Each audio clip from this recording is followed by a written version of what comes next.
The sound of my 17-year-old daughter calling my brother hot wasn't exactly what I expected to hear while bleeding brake fluid all over my garage floor at 11:30 on a Tuesday night.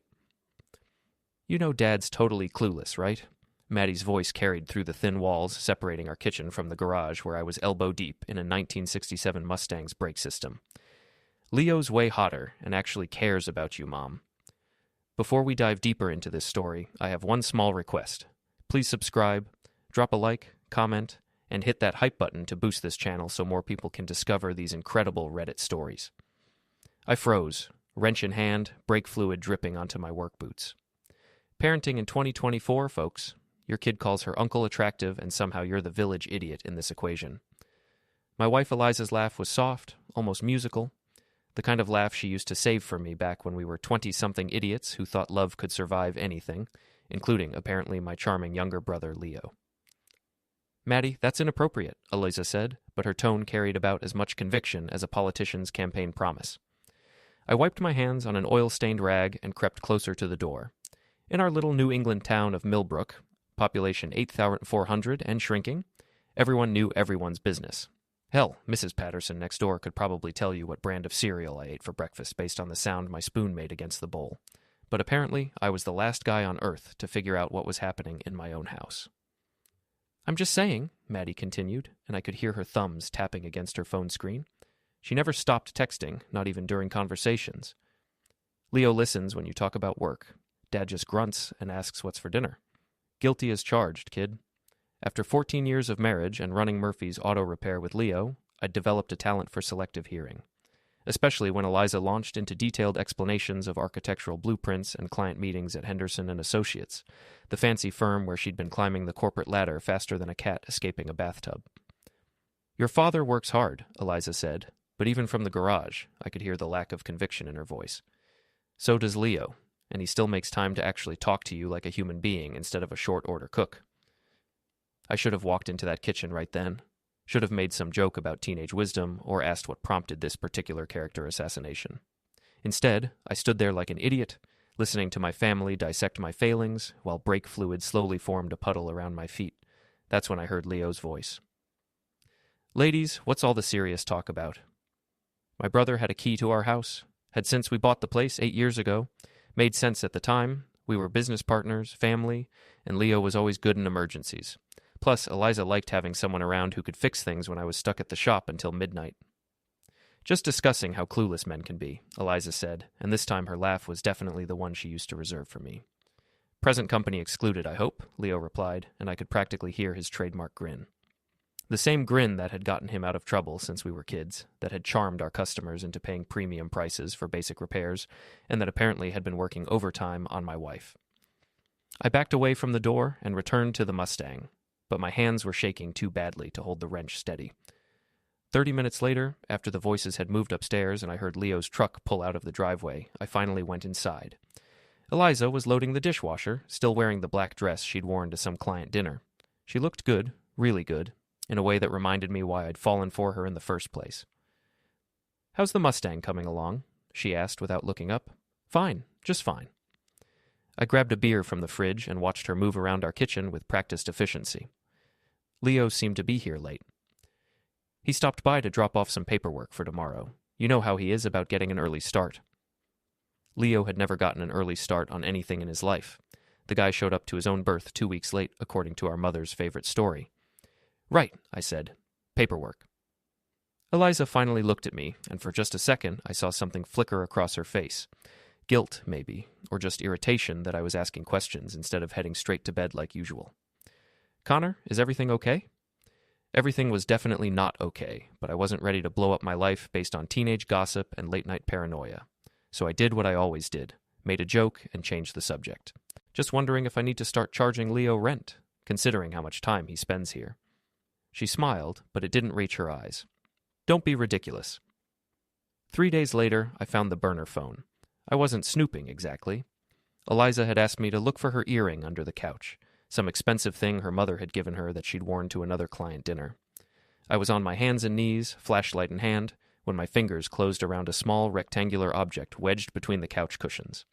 The phone was cheap, the kind you could buy at any gas station with cash and no questions asked. It had exactly one contact saved, L. My hands were steady this time as I scrolled through the messages. L. Can't stop thinking about last night. E. Me neither. Connor worked late again. L. Good. Meet me at the usual place tomorrow? E.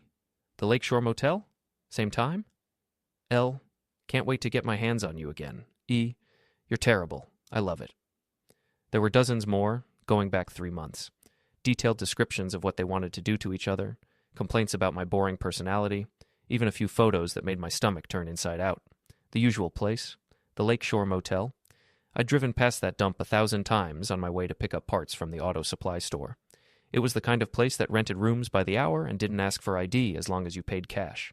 Perfect for a small-town affair where everyone knew everyone else's business. I took pictures of everything with my own phone, then carefully placed the burner back exactly where I'd found it. Any luck with the earring? Eliza called from the kitchen. Still looking, I replied, my voice surprisingly steady. That night, I lay in bed next to my wife of 14 years and listened to her breathe. She slept peacefully, probably dreaming about my brother's hands on her body, while I stared at the ceiling and planned my next move. By morning, I had decided to see for myself. The next afternoon, I told Jimmy, our head mechanic, that I had to run some errands. Instead, I parked across the street from the Lakeshore Motel and waited. The October rain drummed against my windshield, and I felt like some pathetic private detective in a bad movie. At 3:47 p.m., Leo's black BMW pulled into the motel parking lot. He was early, probably eager. At 3:52, Eliza's silver Honda followed. She parked 3 spaces away from Leo's car, careful not to make it too obvious, even here. I watched my wife of 14 years slip out of her car and hurry toward room 237, her hair already coming loose from its professional bun. Leo met her at the door, and even from across the street, I could see the way he pulled her against him before they disappeared inside. I sat there for exactly 43 minutes, watching that motel room door and feeling something cold and sharp settle in my chest. When they finally emerged, Leo first, then Eliza 5 minutes later, she looked exactly like a woman who'd just spent the afternoon screwing her husband's brother in a $20 motel room. After Eliza drove away, I walked across the street to Leo's BMW. The rain had stopped, but the parking lot was still slick with water and motor oil. I pulled out my keys and carefully carved betrayer into the driver's side door, taking my time with each letter. Then I slipped a note under his windshield wiper. Hope she was worth it. Your loving brother. I was back in my truck and halfway home when my phone buzzed with a text from Eliza. Working late tonight. Don't wait up. Sure thing, honey, I texted back. Say hi to the client for me. The next morning, Leo showed up at the shop with a baseball cap pulled low over his eyes and his BMW parked in the back lot where customers couldn't see the damage. Rough night? I asked, not looking up from the engine I was rebuilding. Some asshole keyed my car, he muttered. Probably kids. That's terrible. People have no respect these days. He nodded, but I could see him watching me carefully. Leo might have been lazy and selfish, but he wasn't completely stupid. Connor, we need to talk. I finally looked up, wrench in hand. About what? About us. The business. I've been thinking maybe it's time I took a bigger role in operations. Bigger role? I laughed. Leo, you show up 3 days a week and spend most of that time flirting with customers. What exactly did you have in mind? His face flushed red. I bring in clients, Connor. Half the business we get is because of my relationships in this town. Your relationships. I set down the wrench and gave him my full attention. That's an interesting way to put it. We stared at each other across the garage, and I could see the exact moment he realized I knew. His Adam's apple bobbed as he swallowed hard, and his eyes darted toward the exit. I don't know what you're implying. I'm not implying anything, little brother. I'm stating facts. You want a bigger role in the business? Fine. But first, we're going to have a conversation about loyalty. Before he could respond, my phone rang. Eliza's name flashed on the screen. Connor, we need to talk. Now. I'm at work, honey. Can it wait until... No, it cannot wait. Mrs. Patterson's security camera picked up your license plate in the Lakeshore Motel parking lot yesterday. She called me this morning to express her concern about my marriage. Of course, Mrs. Patterson probably had the FBI beat when it came to neighborhood surveillance. I'll be right home, I said, and hung up. Leo was already backing toward the door. Connor, listen. Don't. I pointed the wrench at him like a weapon. Don't say another word. We'll finish this conversation later. I left Leo standing in the garage and drove home to face my wife. Eliza was waiting in the living room, still in her bathrobe even though it was nearly noon. Her laptop was open on the coffee table, and I could see Mrs. Patterson's security footage frozen on the screen, my truck clear as day in the motel parking lot. "Well," she said. I sat down across from her and tried to decide how to play this. The smart move would be to confess, apologize, and try to work things out like adults. But looking at Eliza sitting there in her bathrobe, probably still sore from yesterday's afternoon delight with my brother, I felt that cold, sharp thing in my chest spread outward like ice water in my veins. "Well, what? Don't play games with me, Connor. What were you doing at that motel?" "Following my cheating wife and my backstabbing brother, obviously." The words hung in the air between us like a loaded gun. Eliza's face went white, then red, then white again. "I don't know what you think you saw. I saw you walk into room 237 at 3:52 p.m. I saw you come out 43 minutes later looking like you just had the time of your life. I saw Leo leave 5 minutes before you did, because even in the middle of betraying me, you two were careful about appearances." Eliza closed the laptop with shaking hands. "Connor, how long?" "What? How long have you been screwing my brother in cheap motel rooms?" She flinched like I'd slapped her. "It's not what you think." "Really?" "Because I think my wife has been having an affair with my business partner, who also happens to be my brother, and I think you've both been laughing at me behind my back for months." "We weren't laughing at you." "Oh, well, that makes it so much better." Eliza stood up and started pacing. "You've been checked out for years, Connor. When's the last time you asked me about my day? When's the last time you touched me without it being some obligatory 5-minute session before we both roll over and go to sleep? So, this is my fault? It's nobody's fault. It just happened. Bullshit. Affairs don't just happen. You made a choice. You chose to betray me with my own brother." She stopped pacing and looked at me with something that might have been pity. "Leo listens to me. He cares about my dreams, my goals. He makes me feel like I matter. And I don't? When's the last time you asked me about my promotion? About the Henderson project I've been working on for 6 months? About anything that doesn't involve this house or that garage?" I opened my mouth to argue, then realized she was right. I couldn't remember the last time I'd asked Eliza about her work beyond the basic, "How was your day?" That married couples exchanged like a password, but being a neglectful husband didn't excuse adultery. So instead of talking to me about it, you decided to solve the problem by fucking my brother. Don't be crude. Crude? Honey, I haven't even gotten started on crude. I stood up and walked to the window, looking out at our quiet suburban street. Mrs. Patterson was in her front yard, pretending to water plants while obviously straining to hear our conversation through the thin walls. "Here's what's going to happen," I said without turning around. "You're going to end it with Leo, today. And then we're going to figure out if this marriage is worth saving. And if I don't?" I turned back to face her. "Then you'll find out exactly how crude I can be." That evening, I drove to Murphy's Tavern, the dive bar where I'd been drinking since I turned 21. Ray Murphy, no relation, despite the shared name, owned the place and had been my closest friend since high school. He also happened to run a boxing gym in the back room, where he'd taught half the town's kids how to throw a proper punch. Ray took one look at my face and poured 2 shots of whiskey without being asked.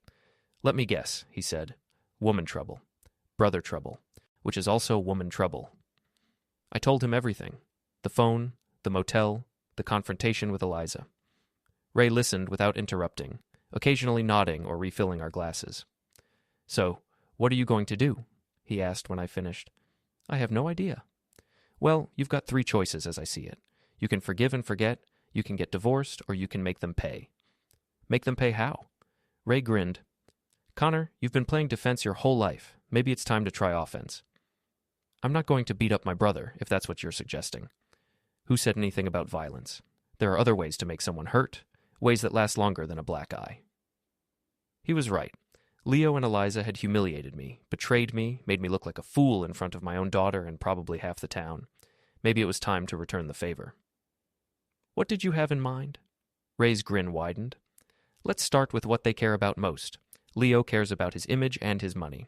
Eliza cares about her career and her reputation. Hit them where it hurts." We spent the next 2 hours planning. By the time I left Murphy's Tavern, I had a strategy that would have made Machiavelli proud. The first step was information gathering. I started paying attention to things I'd ignored for years. Eliza's work schedule, her client meetings, her phone calls, Leo's habits, his weaknesses, his secrets. I listened to conversations, checked credit card statements, and followed them both when they thought I was safely at work.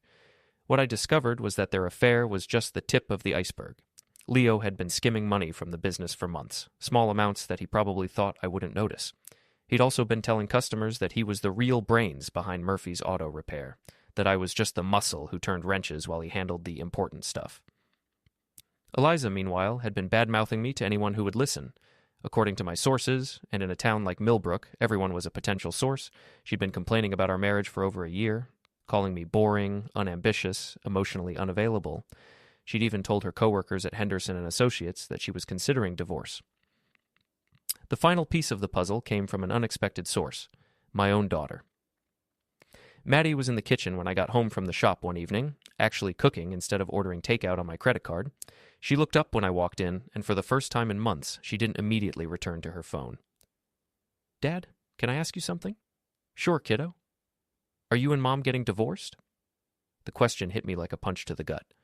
"Why would you ask that?"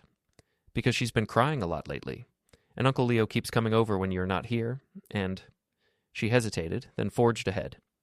"And Tess has been calling Mom every night, giving her advice about lawyers and stuff." Tess, Eliza's best friend since college, a sharp-tongued real estate agent who'd never liked me. I'd always assumed it was because I wasn't sophisticated enough for her tastes, but now I wondered if there was more to it. What kind of advice? About how to protect her assets in a divorce, about how to prove you're an unfit father, about how to make sure she gets the house and custody of me. My blood turned to ice water. She said I was an unfit father? Tess did. She said you work too much and drink too much, and that any judge would see you're not capable of raising a teenager. I forced myself to stay calm. "And what did your mother say?" "She said she wasn't ready to make any big decisions yet. But Dad—" Maddie's voice got small. "I don't want you guys to get divorced. I know I give you a hard time, but I don't want our family to fall apart." I pulled my daughter into a hug, and for the first time in years, she didn't pull away. "We're going to be okay, Maddie, I promise." But as I held her, I was already planning my next move. If Eliza and her friends wanted to play hardball, I'd show them what a real game looked like. The next morning, I called in sick to work and drove to the Henderson and Associates office building. I'd never been there before. Eliza had never invited me to any company events, but I knew it was where she spent most of her waking hours. The building was all glass and steel, the kind of place that screamed, "We're more important than you," to anyone who walked through the doors. I found a coffee shop across the street and settled in to watch. At 11:30 a.m., Eliza emerged from the building with a tall, silver-haired man in an expensive suit. They walked to a nearby restaurant, and even from across the street, I could see the way she laughed at his jokes and touched his arm when she talked. I followed them inside and took a table in the back, close enough to hear their conversation, but far enough away to avoid being seen. "The Morrison Project is going to make your career," the man was saying. "When the partners see what you've accomplished, that promotion will be a lock." "I hope so, Richard. I've worked so hard for this." Richard. I'd heard that name before. Richard Henderson, the firm's senior partner and Eliza's boss. "You deserve it," he said. "You're the most talented architect I've worked with in 20 years. "Thank you. That means everything to me." They talked about work for a while, but there was an undercurrent to their conversation that made my skin crawl. The way he looked at her, the way she responded to his compliments, it was the same dynamic I'd witnessed between her and Leo. When Richard excused himself to use the bathroom, I saw Eliza check her phone and smile. She typed a quick response, and I was willing to bet it was going to a contact saved as L. I left the restaurant before they finished lunch and drove straight to Murphy's Tavern. Ray was behind the bar, polishing glasses and listening to a customer complain about his ex-wife. "You look like hell," Ray observed when the customer left. "I think my wife might be cheating on me with 2 different guys." Ray set down the glass he'd been polishing. "Come again?" I told him about Richard Henderson and the lunch I'd just witnessed. Ray listened with the same patient attention he'd shown when I told him about Leo. "So what are you thinking?" he asked when I finished. "I'm thinking it's time to stop playing defense," Ray grinned. "Now you're talking. What do you need?" "Information, and maybe a little help with some creative problem solving." We spent the next hour planning phase 2 of my revenge. By the time I left the tavern, I felt like a man with a purpose for the first time in months. That evening, I suggested we have a family dinner, just the 3 of us, like old times. Eliza seemed surprised, but agreed, and even Maddie put down her phone long enough to help set the table. "This is nice," Eliza said as we sat down to eat. "We should do this more often." "Absolutely," I agreed. "Family is the most important thing, don't you think?" Something in my tone must have alerted her, because she gave me a sharp look. But before she could respond, the doorbell rang. "I'll get it," I said, already knowing who it would be. Leo stood on our front porch, holding a bottle of wine and wearing his most charming smile. "Hope you don't mind me crashing dinner," he said. "I brought wine." "Of course not," I replied, stepping aside to let him in. The more the merrier. We all sat around the dining room table like a normal, happy family. Leo regaled us with stories from the shop, Maddie actually participated in the conversation, and Eliza seemed more relaxed than she'd been in weeks. "This is perfect," Leo said, raising his wine glass. "To family." To family," I agreed, raising my own glass. "May we never take each other for granted." Eliza's hand trembled slightly as she lifted her glass, but she managed to smile. "And may we always be honest with each other," I continued, looking directly at Leo, "because lies have a way of destroying everything we hold dear." Leo's smile faltered for just a moment, but he recovered quickly. "Absolutely. Honesty is the foundation of any strong relationship." I couldn't agree more. The rest of dinner passed without incident, but I could feel the tension building like a storm front moving in. When Leo finally left, kissing Eliza on the cheek a little too long and squeezing my shoulder a little too hard, I knew we were approaching the point of no return. "That was lovely," Eliza said as we cleaned up the dishes. "We should invite Leo over more often." "Oh, I think he's here plenty," I replied. She froze with a plate halfway to the dishwasher. "What's that supposed to mean?" "Nothing at all, honey. Just an observation." But we both knew exactly what it meant. The next few days passed in a haze of fake normalcy. Eliza went to work, I went to the shop, Maddie went to school. We all pretended everything was fine while the foundation of our family crumbled beneath our feet. I used the time to put my plan into motion. First, I visited our accountant and quietly moved most of our joint savings into an account that only I could access. Not all of it, that would have been too obvious, but enough to ensure that Eliza couldn't clean me out if she decided to file for divorce. Next, I had a long conversation with our lawyer about business partnerships and what would happen if one partner was caught embezzling. The lawyer was very helpful, especially when I showed him the evidence I'd gathered of Leo's financial improprieties. Finally, I made a few phone calls to some old friends who worked in various industries around town. Word travels fast in a small community, and I wanted to make sure the right people heard the right stories at the right time. By Friday, everything was in place. That's when I decided to crash Eliza's office party. Henderson and Associates was celebrating the completion of the Morrison project, the one that was supposed to make Eliza's career. The entire staff was there, along with clients and various important people from around town. I put on my best suit, the one I'd worn to our wedding, and walked into that glass and steel building like I belonged there. "Connor." Eliza's voice was sharp with surprise and barely concealed panic. "What are you doing here?" "I wanted to celebrate my wife's success," I said loudly enough for several people to hear. "I'm so proud of everything she's accomplished." Richard Henderson appeared at her elbow, looking distinctly uncomfortable. "You must be Connor. I've heard so much about you." "All good things, I hope." I shook his hand a little too firmly and held it a little too long.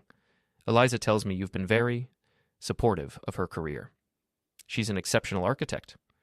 She's exceptional at a lot of things." The conversation continued for a few more minutes, with me dropping increasingly obvious hints about what I knew while Eliza grew paler by the second. Finally, I excused myself to get a drink from the bar. That's when I saw Leo. He was standing near the windows, talking to a group of people I didn't recognize. When he spotted me, his face went white. "Connor, I didn't expect to see you here." "I bet you didn't." The group around Leo sensed the tension and gradually drifted away, leaving us alone by the windows. "Look," Leo said quietly. "We need to talk." "Oh, we're way past talking, little brother." "Connor, please, it's not what you think." "Really? Because I think you've been screwing my wife and stealing from our business. Am I wrong about either of those things?" Leo glanced around nervously, making sure no one was listening. "Keep your voice down." "Why? Afraid people might find out what kind of man you really are?"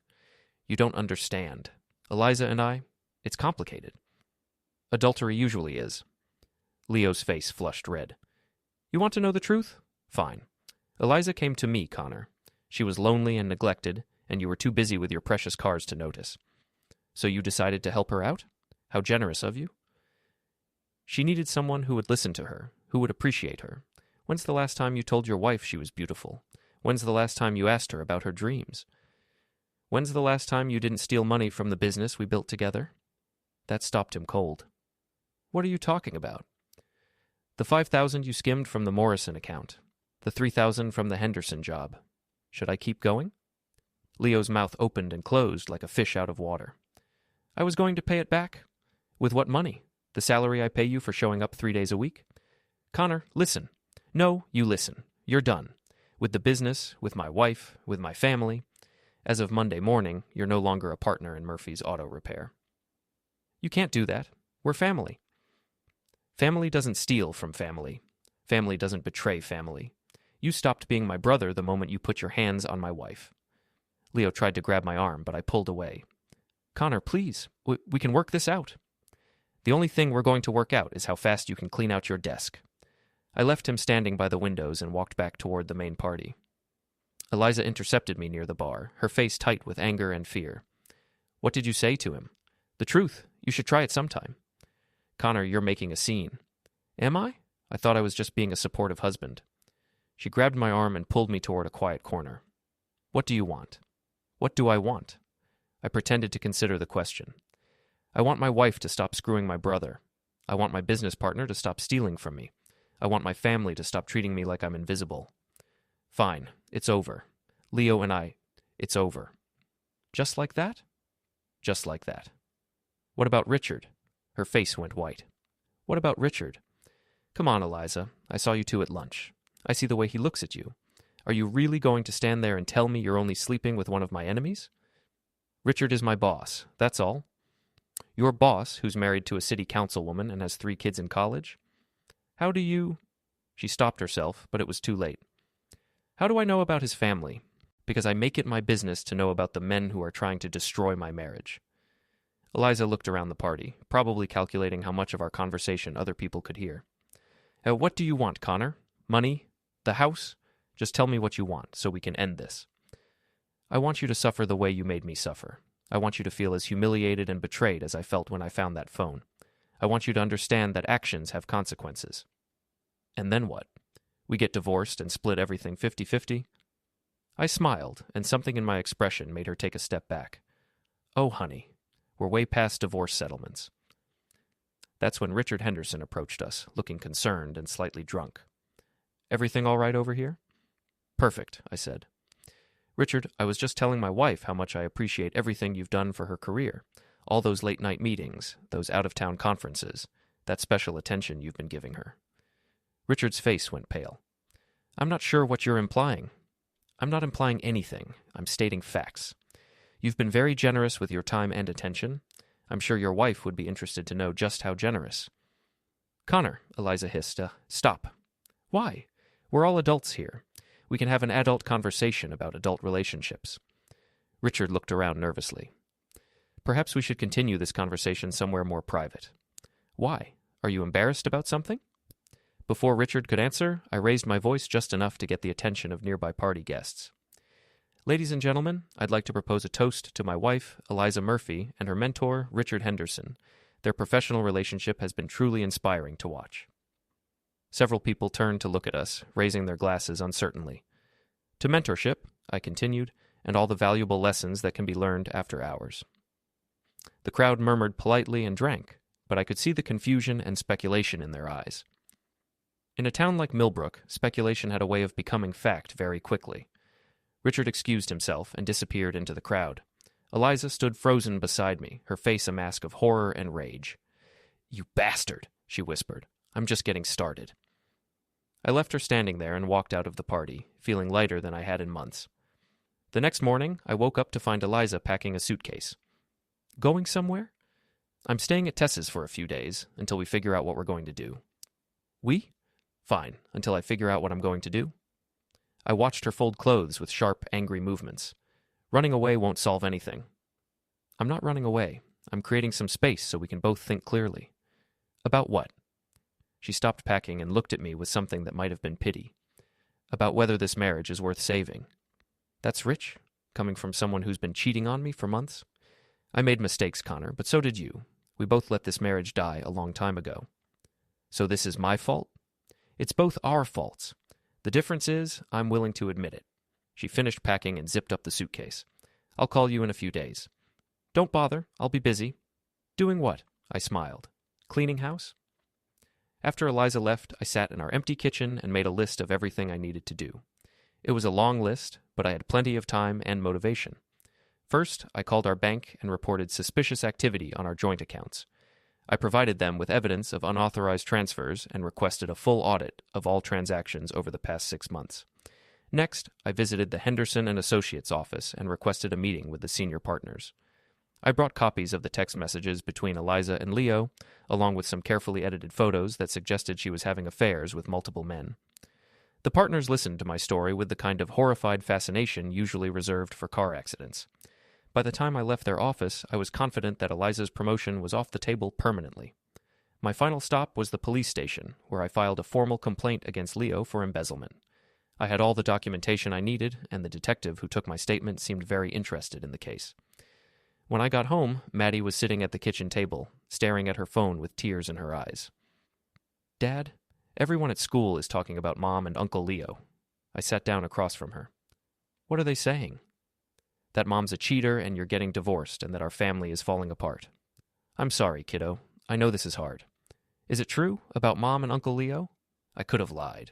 Should have lied, probably. But I was tired of protecting people who didn't deserve protection. "Yes, it's true." Maddie started crying, and I pulled her into a hug. "I hate them," she whispered. "I hate them both." "No, you don't. You're hurt and angry, but you don't hate them." "How can you defend them after what they did?" "I'm not defending them, but they're still your mother and your uncle. Someday, when all this is over, you'll need to find a way to forgive them." "Will you?" I thought about that question for a long time. "I don't know. Maybe, but not today." That evening, Leo showed up at our house. He looked like he hadn't slept in days, and his clothes were wrinkled and stained. "Connor, we need to talk." "No, we don't." "The police came to see me today." "Good. I hope they were thorough." Leo pushed past me into the house. "You can't do this. We're family." "We were family. Past tense. I'll pay back every penny I took, with interest." "With what money? You're unemployed, remember?" Leo collapsed into a chair and put his head in his hands. "I'm ruined, Connor. The whole town knows what I did. Nobody will hire me.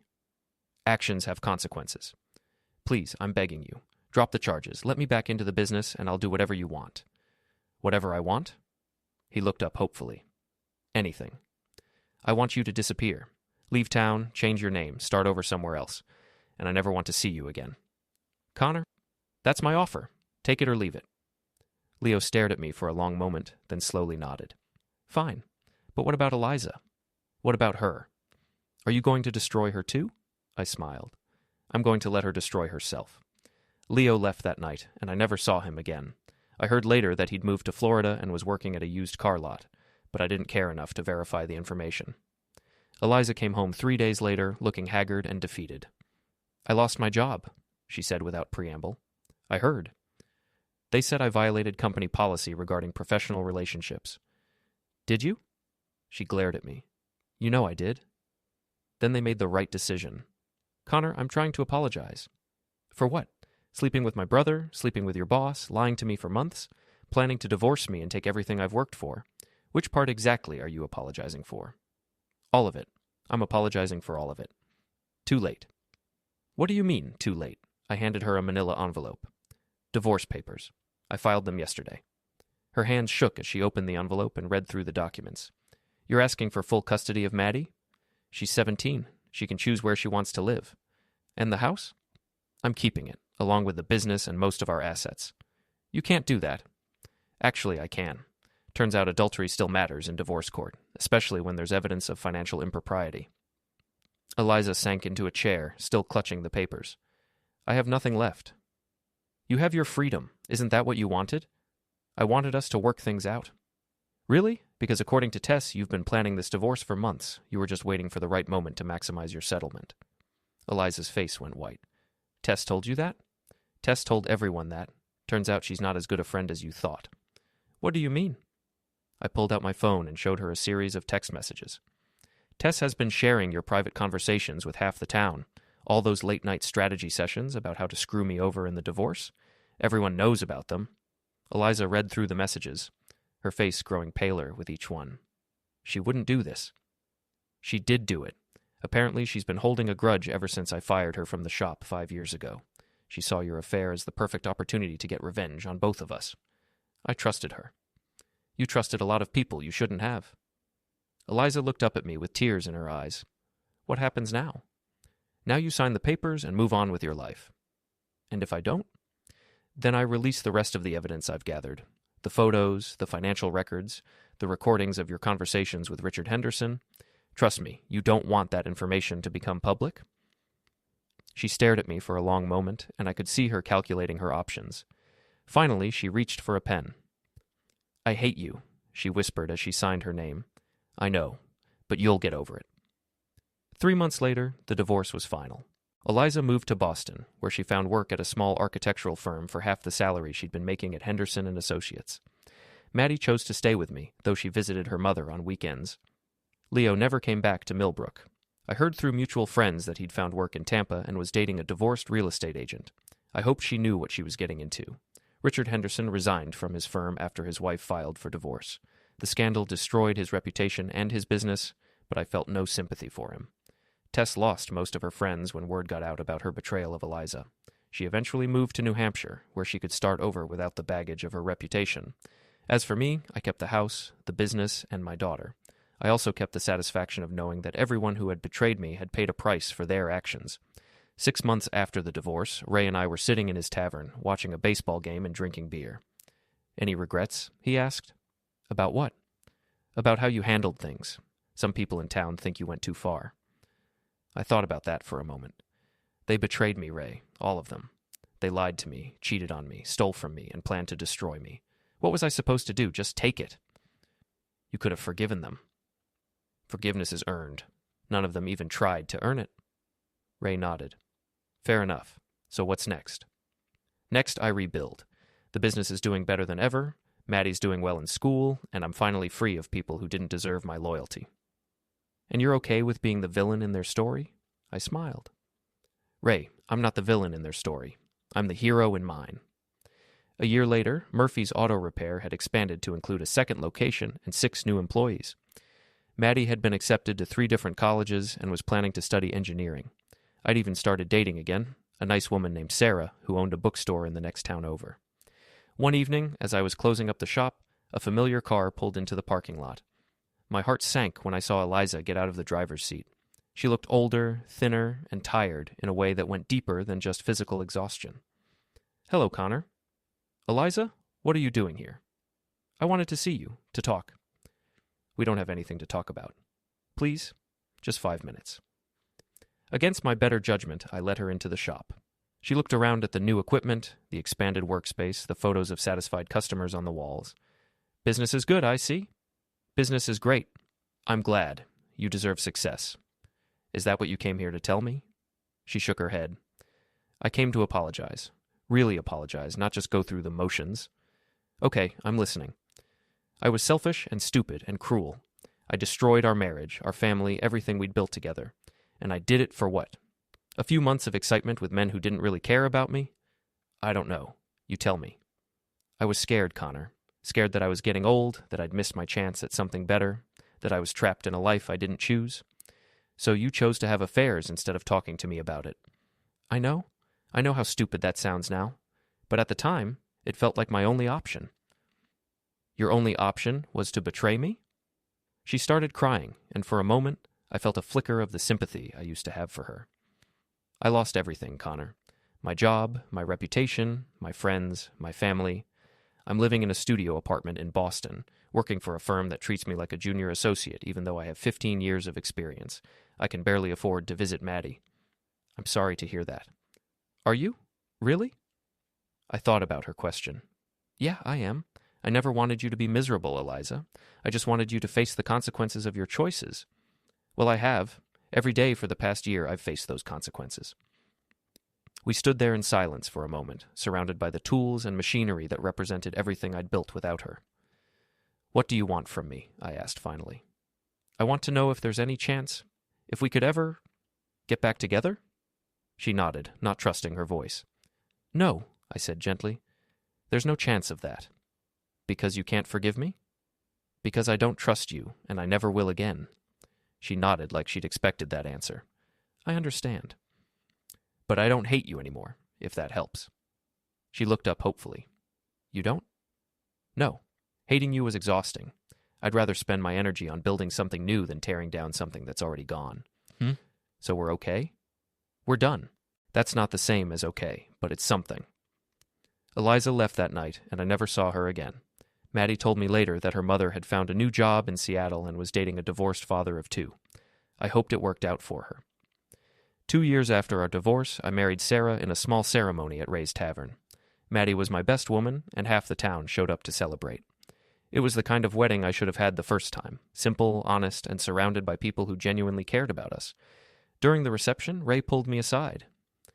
You know, some people thought you were too hard on Eliza and Leo. Some people weren't married to Eliza or betrayed by Leo. Fair point.